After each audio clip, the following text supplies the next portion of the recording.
l'évolution actuelle de cette maladie que l'on connaît au Maroc depuis 2 mois, c'est une évolution qui a pu être maîtrisée parce que certaines interventions ont été prises très précocement et cela a permis de faire en sorte que la courbe de l'épidémie ne monte pas trop haut.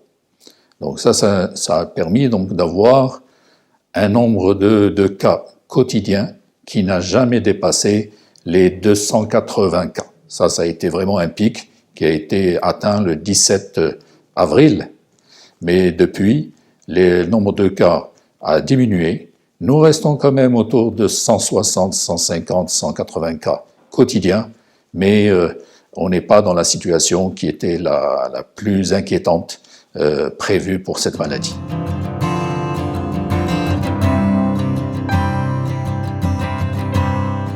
On reste sur ce qui était connu au départ.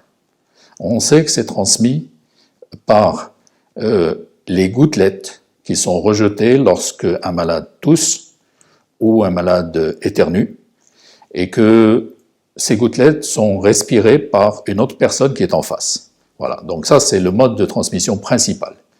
Le deuxième mode, c'est un mode indirect par contact avec une surface ou un objet qui est contaminé par le virus. Donc là, bien sûr, c'est un malade qui a contaminé la zone et quelqu'un d'autre est venu à toucher cette zone contaminée et avec sa main contaminée, il est allé à ce moment-là toucher son visage, ses yeux, son nez, sa bouche, ce qui a fait qu'il s'est transmis ce virus au niveau de sa muqueuse respiratoire.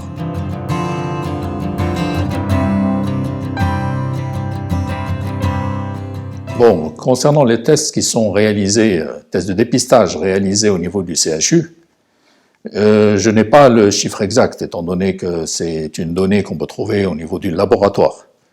Mais je peux vous dire que le nombre est important et que ça concerne non seulement le dépistage, c'est-à-dire des personnes qui viennent pour voir s'ils sont malades ou pas, mais également des personnes qui sont hospitalisées pour lesquelles on fait un test pour savoir s'ils sont guéris ou pas.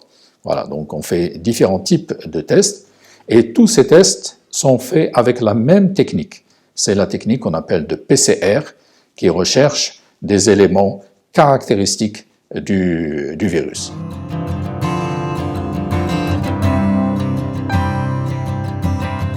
C'est pas une surprise. Parce qu'on sait depuis le début, parce que cette épidémie est passée d'abord par la Chine, et on sait que la plupart des personnes vont guérir. Les guérisons, c'est plus de 90% des personnes qui ont été malades du Covid-19. Donc c'est tout à fait normal qu'on trouve des chiffres. Et je pense que dans les semaines à venir, ce nombre va encore augmenter, il y aura de plus en plus de guérisons.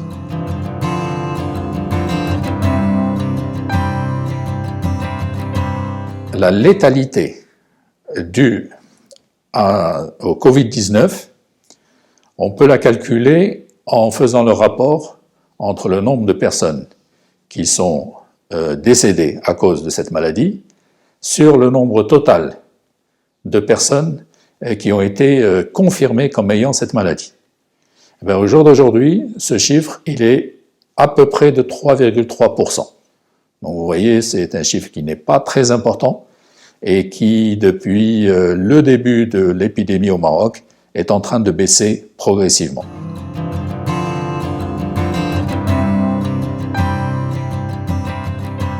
Alors les personnes qui sont malades du Covid-19, au niveau du Maroc, il y a eu une décision sous forme de recommandation du ministère de la Santé qui nous permet de traiter tout le monde grâce à un protocole dans lequel il y a de la chloroquine. Bon, il y a différents dosages, etc., selon le type de chloroquine, mais c'est la chloroquine qui est à la base du traitement, auquel on ajoute un antibiotique qu'on appelle l'azithromycine. Ces deux produits devraient nous permettre d'avoir une action sur le virus, donc une action antivirale, mais en même temps avoir une action anti-inflammatoire. Parce qu'on sait que dans cette maladie, il y a une inflammation très importante qui va être responsable de l'aggravation du patient. Alors, maintenant, est-ce que c'est efficace? il y a énormément de produits qui sont testés actuellement à travers le monde. Le Maroc a fait un choix. Nous avons choisi ce protocole.